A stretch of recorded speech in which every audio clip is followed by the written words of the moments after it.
நாம் கிறிஸ்துவை நம் இதயத்தில் சுமந்து கொண்டால் நாம் செல்லும் ஒவ்வொரு இடமும் ஆசீர்வாதமான இடமாக மாறும். ஆம், நம் தாய் நம்மை இந்த ஜூபிலி ஆண்டில் நம்மை ஆசீர்வாதம் நிறைந்த மக்களாக, பிறருக்கு ஆசிரை வழங்கும் மக்களாக, மற்றவர்களுக்கு நம்பிக்கையை கொடுப்பதற்காக நம்மை அழைக்கின்றார். ஆம், எலிசபெத்தின் இல்லத்திற்கு அன்னை மரியாளின் வருகை ஒரு குடும்ப அழைப்பை விட அதிகமாக இருந்தது. அது ஒரு அன்பின் பயணம், மாபெரும் உறவின் பயணம், மகிழ்ச்சியின் பயணம்.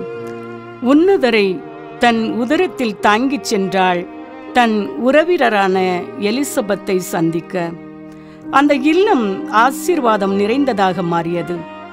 இல்லம் முழுவதும் பரிசுத்த ஆவியால் நிரப்பப்பட்டது.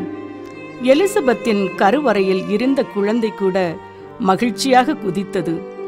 மரியாளின் ஆசீர்வாதம் அவருக்கு எளிதாக வந்துவிட்டது என்பது அல்ல. அவர் கடவுளின் வாக்குறுதிகளை நம்பினார். அவரது உடன் இருப்பை தாராளமாக பிறருக்கு நம்பிக்கையோடு பகிர்ந்தளித்தார். பெரும்பாலும் சுமையோடு இருப்பவர்களை சந்திக்க நமக்கு அழைப்பு விடுக்கின்றார். நாம் இதயத்தில் இறைவனை சுமந்தவர்களாக அன்னையின் பாதையில் நடப்போம். அன்னையின் அருள் பிறருக்கு நம்பிக்கையோடு எடுத்துரைப்போம். ஆசீர்வாதம் நிறைந்த மக்களாக வாழ்ந்திட. அருள் நிறைந்தவளே வாழ்க.